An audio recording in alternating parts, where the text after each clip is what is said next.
Oh, well, can't It's say all that. here on- Oh, we're on Facebook. February. All right, we're now streaming, everybody. So we're on Facebook. I guess I better keep my mouth shut. As the room goes silent. We can't As the call discuss goes what we were dead. talking.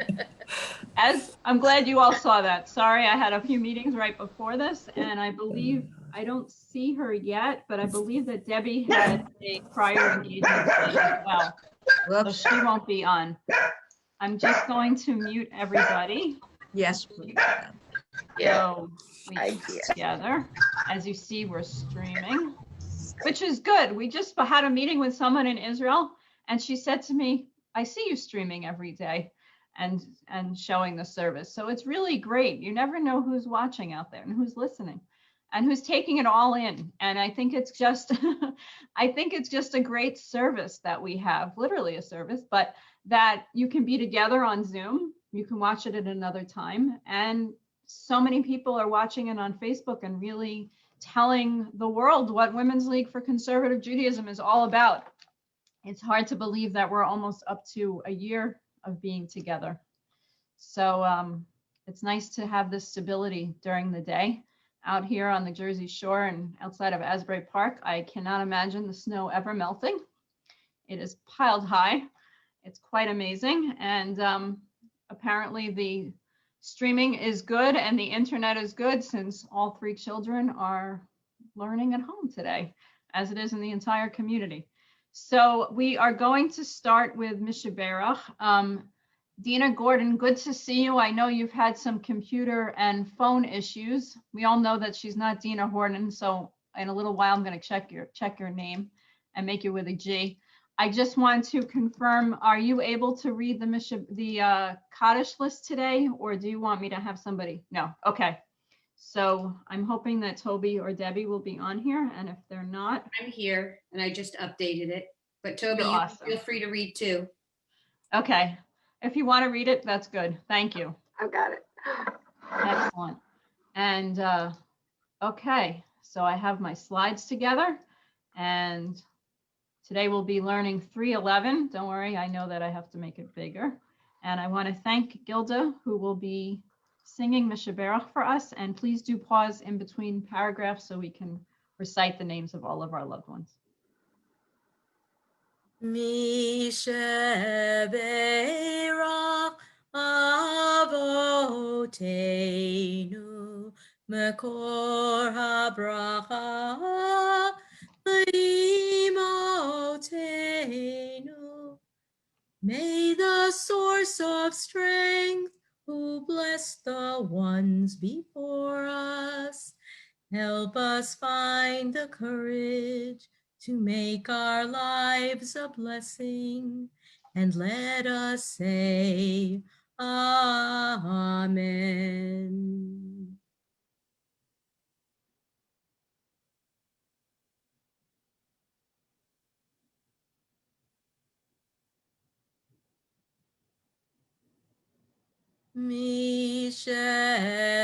Mishaberach Imotenu Makor habracha le'avotenu. Bless those in need of healing with refuah shlema, the renewal of body, the renewal of spirit, and let us say Amen. Gilda, thank you very much for singing for us. You have a beautiful voice, and may all of our loved ones have healing. Thank you. Psalm for Tuesday, Psalm 82, one of the shortest Psalms of the week. And I thank Elaine Klein, who will be reading for us today. A Psalm of Asaph. God rises in the court of the mighty, pronouncing judgment over the judges. How long will you pervert justice? How long will you favor the wicked? Selah. Champion the weak and the orphan. Uphold the downtrodden and destitute. Rescue the weak and the needy. Save them from the grip of the wicked. But they neither know nor understand. excuse me, they wander about in darkness while the earth's foundations are shaken.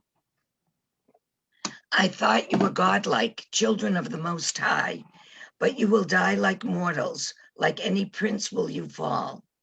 Arise, O God, and judge the earth, for your dominion is over all nations. Gotcha, Kochich, to you. Thank you. Thank you. Sorry. So about I hope you get a drink.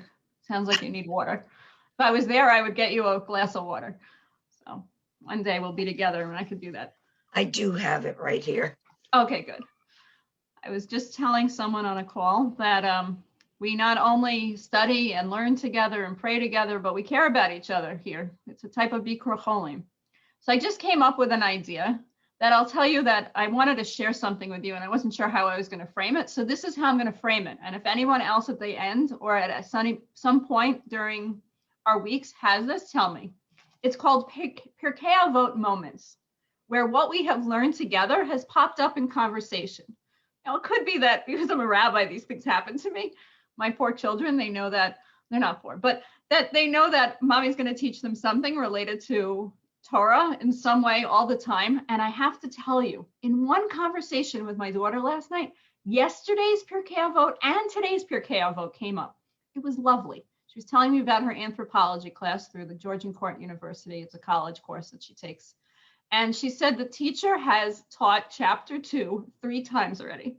So when the teacher started teaching chapter 2 the third time yesterday, she texted a friend and said, "Didn't we learn this already?" She said, "Yeah." They're like, "Yeah, but how can you correct the teacher?" I said, Cameron, it's like what we learned in the Mishnah and Pirkei Avot today. Chazara, repetition. The teacher must think that the repetition of this chapter is really important. She just kind of looked at me like, that's my mother teaching me Pirkei Avot. But it's really very true. I said, now if the teacher teaches you the 4 times chapter 2, you might want to ask her to move it up along because you might not get past chapter 2 in this year. So that was one thing. Then we were talking about that she's a senior in high school and they have, this is a preview of today's Mishnah for you from the Pirkei Avot. They have, most likely to succeed and most beautiful eyes, a senior in the yearbook. So there was one girl she was telling me about. She's like, she's really very bright, but she doesn't really have any, how do you say it, common sense. It's like, that's in my Mishnah that I'm teaching tomorrow. So that's the Mishnah we're learning today. And my third Mishnah moment, Pirkei Avot moment for today was wonderful. I had a meeting yesterday and Rabbi Gordon Tucker was on it, who is one of the editors. I see Amy Schwartz saying, I know him, who is one of the editors of Pirkei Avot Lev Shalem. So I told him that we're using the book and we have this and I'd love to bring him on one day. A few months down the road, he has a new position at JTS that he's like rabbinic advisor or something like that. So he said, that'd be great. I'd love to talk about PALS, P-A-L-S.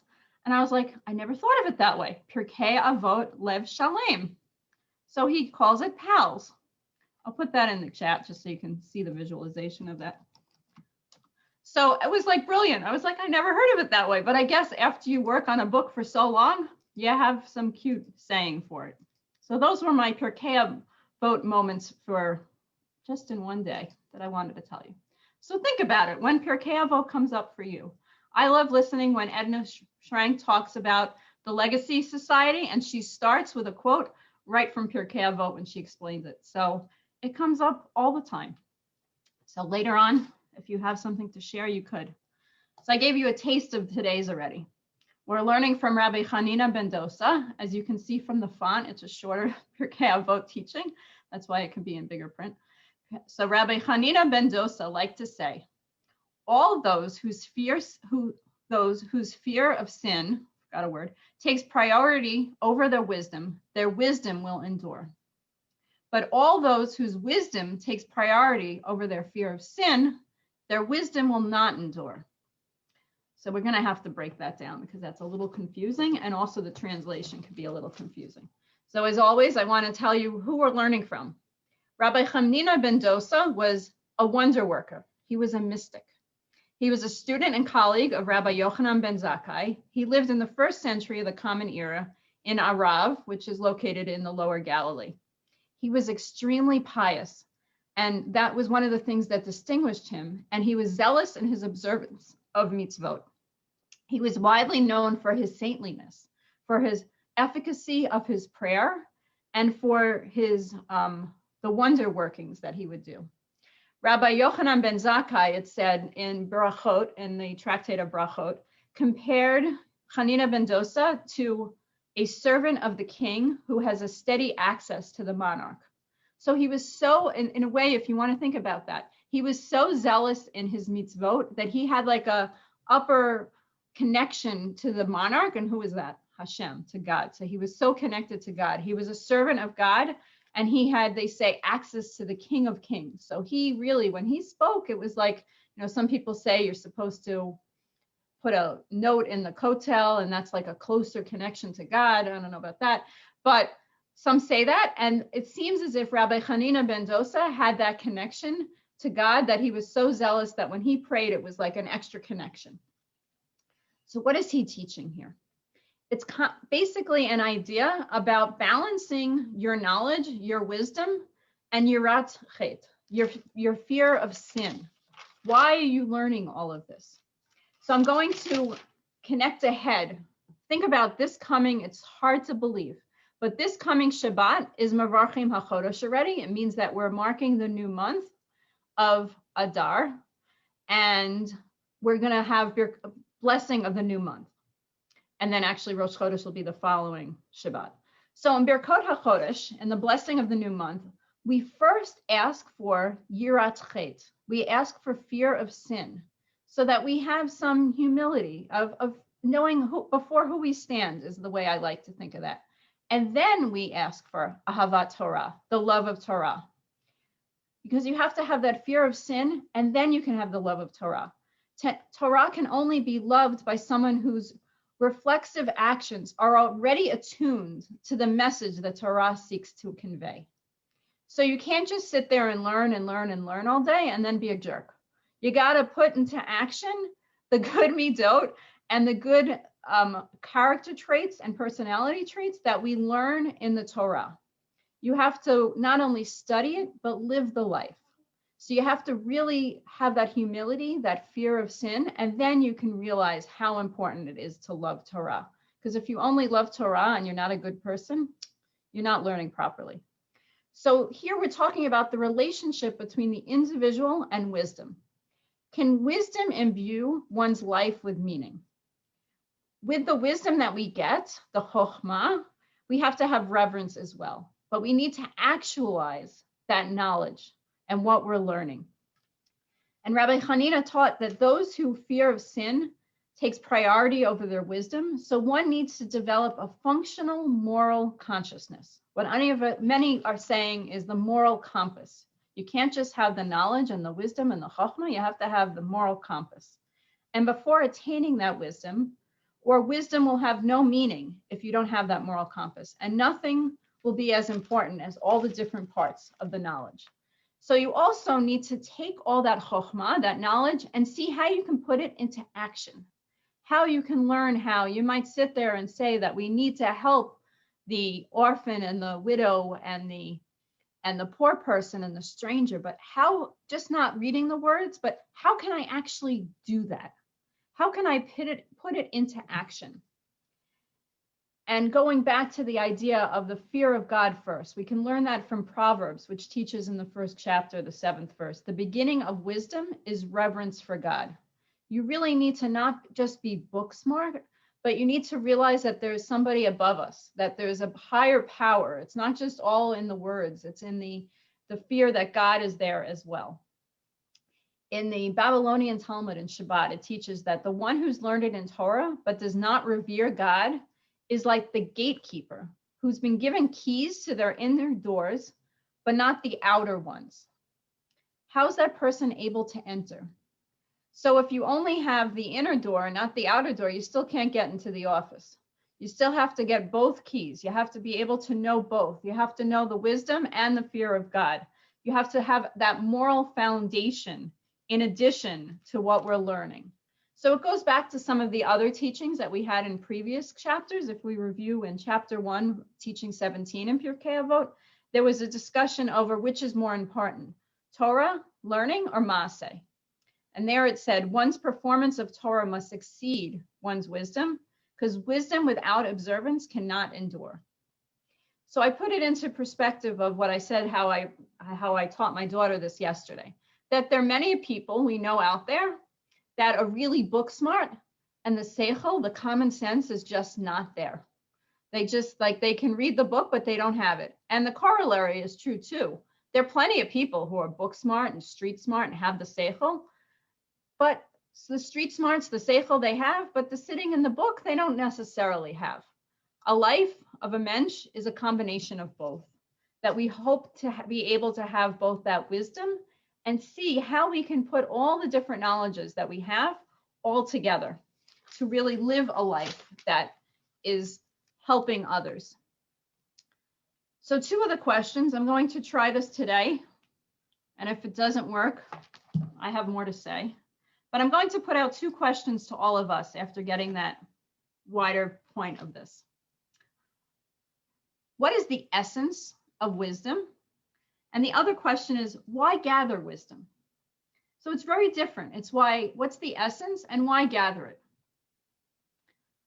So does anyone have any questions? I know that this comes up when I speak to my children and they're learning things, and I try not to tell them too much, but some of the things that they learn in school is really like they'll never use in life. But, or I used to question my Gemara teacher when we were learning about if an arel, if a person who's uncircumcised can bring truma, the sacrifice on Pesach. And I remember sitting with him and saying, why do I care? I'm like, we don't have a Beit Mikdash. We don't have a holy temple. We're not bringing truma. And he said, Ellen, it teaches you how to learn the text. Okay, that was my first year of rabbinical school, even though I had learned Talmud before that. And now when I do Daf Yomi and I study the Gemara, and I realize that a lot of this is not practical, but it's learning, it's thinking, it's realizing that when you have a discussion, I know that I thought I saw Carol Simon, yeah, there she is, that when you have a discussion in the Gemara and then you have a conversation about modern day things, some of the same thinking can come into it. All the different scenarios you might have of a situation. So why gather wisdom? What's the essence of that wisdom? Any thoughts? And you can unmute yourself and share, I hope. If not, I'll go back to my book and I'll start telling you more about my notes. Gilda. Well, the only thing is really what you said is that sometimes you can find application in other ways in your life. Mm-hmm. Even if it's a little bit of a stretch, you're using that wisdom to apply to something that may be pretty different, but has some kernel of similarity. And that's my favorite part of teaching, is trying to find that relevance. That's when I'm standing and telling my kids some esoteric thing about the Torah, relating it to their life. It's such a beauty about that. And that's the beauty of Torah, that we can see such relevance in our life. I think that's what you were saying, Gilda? Yes? Okay, great. Bonnie and then Debbie. Yeah, I think we have a saying that when you learn, you're standing on the shoulders of giants. So it's a building of knowledge. So I think we need a certain base of knowledge so we can build further.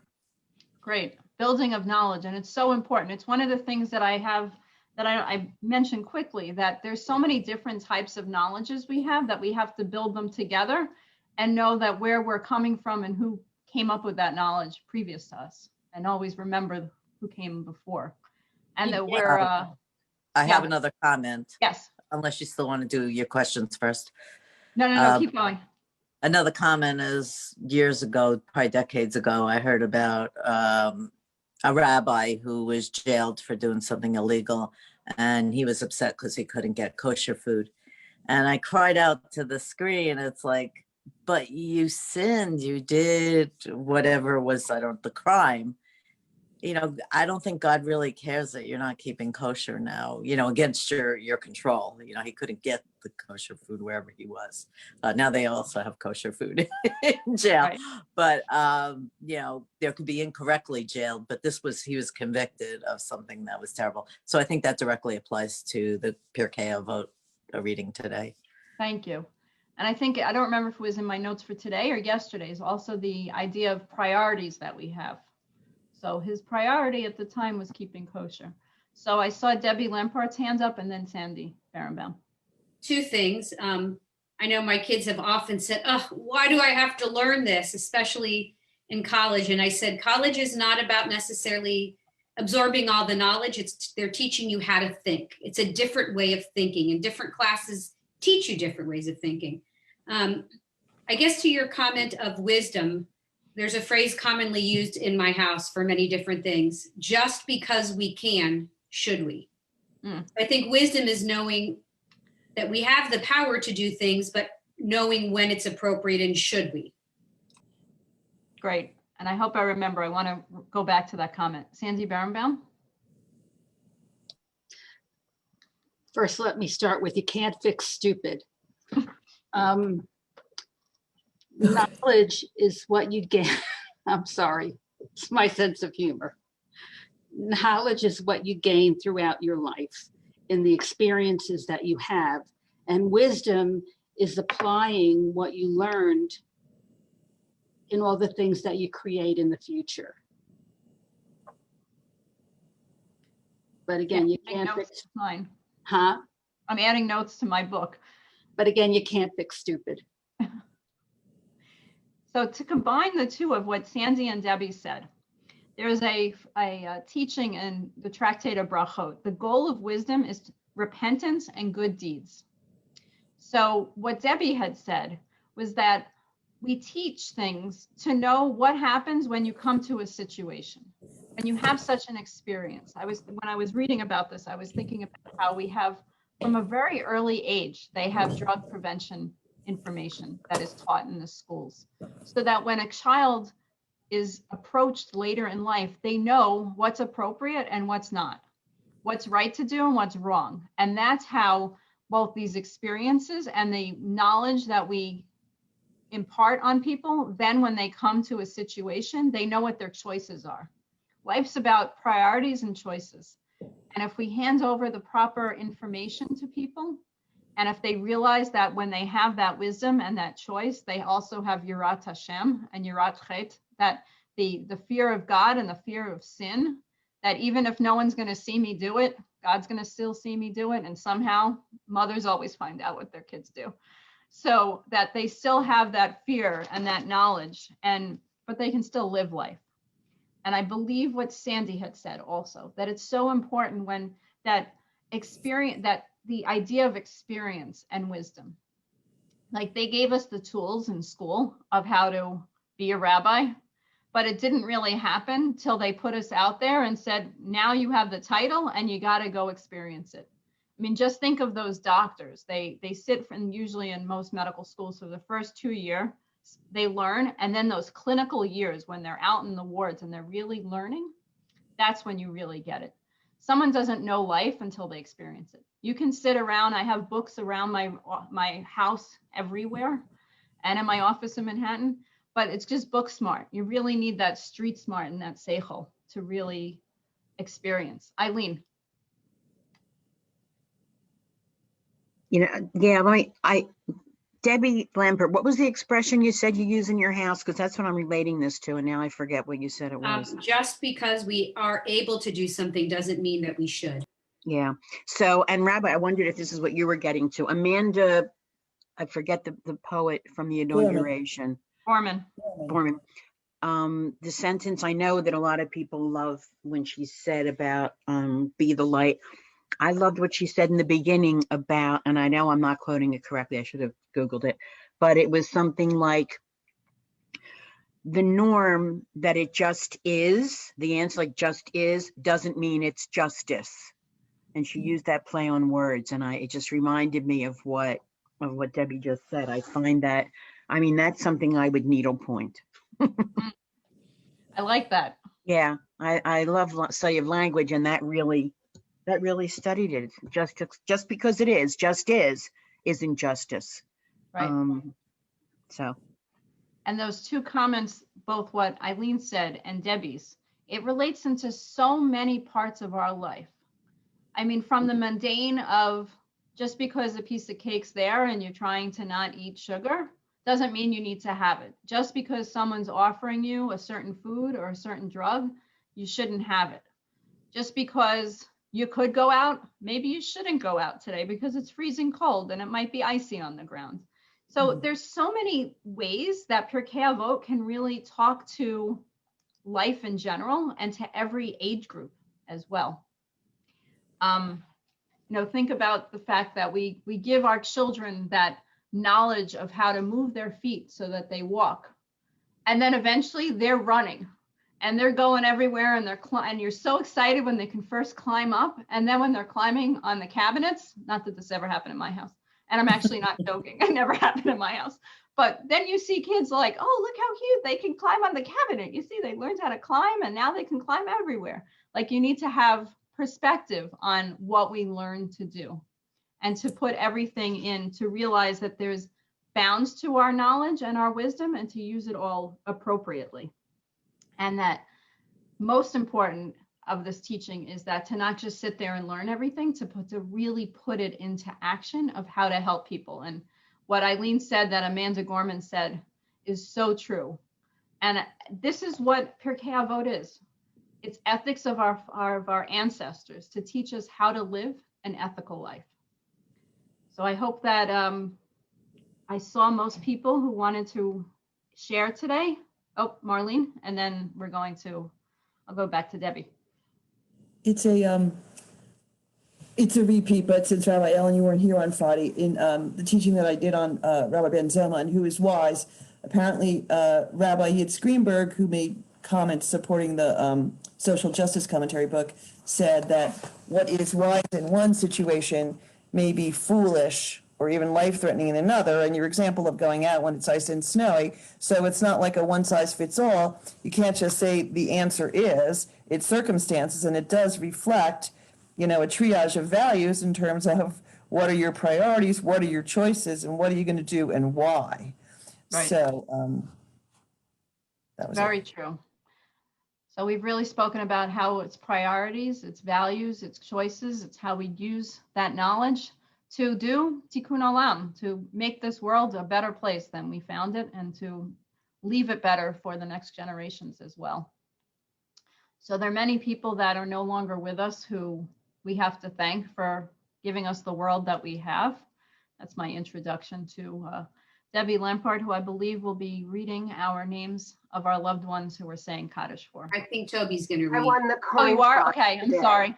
That's Thank you. okay. With love in our hearts, we recall today Evelyn Seelig, Sue Press, Leona Elligberg, Dolores Megan, Phyllis Haas, David Coplin, Ivan Stanton, Hilda Stern, Sylvia Kraus, Hope Dellen, Herb Lubars, Chana Bat Shimon Vakarline, Ellen Babbitt, Theodore Fishman, Michael Barr, Richard Marek, Lillian Tobias, Doris Hildebrandt, Ruth Lewis Bloomfield, Michael Klingbaum, Shirley Shapiro, Carol Hope Taub, David Levy, Tommy Raskin, Phyllis Grusin Weinstein, Robert Maller, Sandy Levine, Officer Brian Sicknick, Ed Jotkowitz, Sandy Ironi, Sandra Silberman, Selma Jarrell, Yvette Catlin, Rabbi Michael Kane, Marvin Fish, Oscar Warnick, Alana Finkelstein, Bernice Albert, Toby Case, Harry Polikow, Irene Kosman, Marilyn Cheskis Lear, Madison West, Ernestine Loeb Hamill Erkin, Shelley Bearer, Miriam Clow, Effie Pollock, Arnie Levinson, Marla Goldberg, Barbara Roth Roberts, Saul Fishman, Davida Shipkowitz, Irv Shapiro, Irv Cohen, Rabbi Dr. Abraham Torsky, Rabbi Stephen Lerner, Dorothy Stein, Julia Nessel Gast Wallman, Rebecca Bengloff. May their memories always be a blessing. Thank you. And we also add, maybe you had it already, but Amy Seltzer Perlman, a blessed memory. And sorry, did you also get Dina Gordon's grandmother? Yes. Great, okay. And I heard my great-grandmother's yurt site is today. So if we have any other yurt sites or newly deceased, please add the names. We extend our condolences to all. And please rise and unmute yourself as we will be reciting the mourner's Kaddish together. And also, if you're responding, please unmute. Yitzgadal, Yitdash, Rabba, Yalma, Ra, Pirkei, Biyamli, Malchutei, Bechayechon, Hayechon, Uviyamechon, Uvachaye, Kol, Beit, Yisrael, Agalah, Ubizman, Hariv, Imru, Amen. Yehei, Shmei, Rabba, Barak, Elam, Yolam, Amen, Amaya, Yitbarach, Yishkabach, Yitzhar, Yitzrolam, Yitnaseh, Yitzhadar, Yitzaleh, Yitzhalal, Halal, Shmei, Kusha, Richu, Elah, Kol, Birchata, Vishirata, Tishbata, Hemata, Amiran, Alma, Imru, Amen. Hey, Lama, Abba, Shemaiah, Chaim, Aleinu, Kol, Yisrael, Imru, Amen. Oseh, Shalom, Mimrama, Sha'atet, Shalom, Aleinu, Kol, Yisrael, Imru, Amen. Amen. All of our loved ones continue to be a blessing in our lives. I'm just going to mute everybody so that I have just a few final remarks, and then I'm going to turn over to Debbie Kainer-Goldich, our president, who I know is now on with us. Next Tuesday, it's hard to believe today is only Tuesday. I don't know about the rest of you, but 2 days have been very long.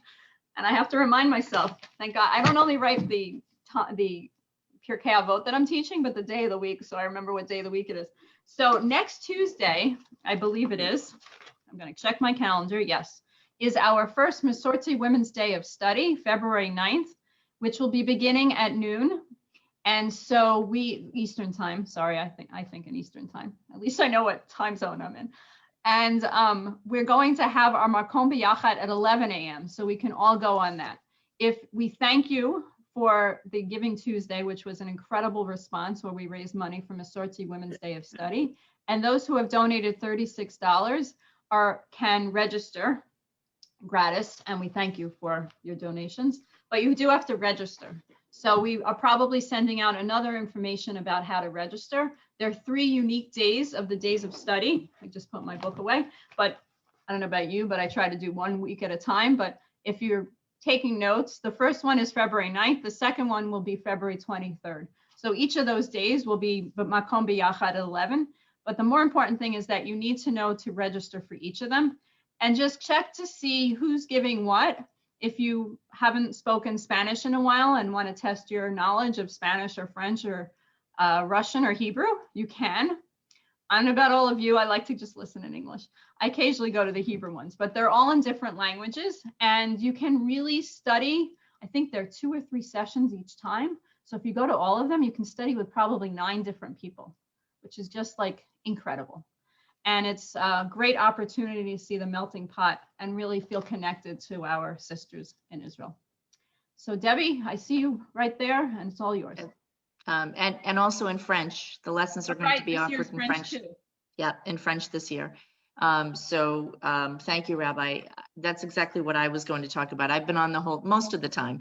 I heard your teaching today. It was extraordinary. And I think that many of us were able to think in our own heads as we were listening to you about some examples of what you were saying. And it was an opportunity for us to really learn and to study with you today. And we thank you for that. We thank Toby and Debbie as always. And not much else to say. Be safe, be healthy, take care of yourselves. Women's League Week came out last night, has some great articles. Many of you know that this is Black History Month, and our own Danya Wasser wrote a great article. I hope she's on, she hears me say this, about the connection between Jews and African Americans, and why we should really honor Black History Month. So there's also a great program I wanted to make mention of besides the Women's League Day of Study, the Women's Day of Study in Israel. Corey Schneider, past president, is doing a wonderful program on living forever and how you memorialize your life and share with your family. And that's next week. Registration is required. So there's some great programs, and down the bottom, you'll find some wonderful programs from some individual sisterhoods that want to share their programming with us. And you all know, I say this all the time, that if you're a member of Women's League, you are entitled to join anything on any region level and any sisterhood, because your dues is good forever and it's good everywhere. So take a look. Those are some wonderful, wonderful programs on some sisterhood level, and you might enjoy them. So thank you for being with us today. Again, stay safe, stay healthy, and anybody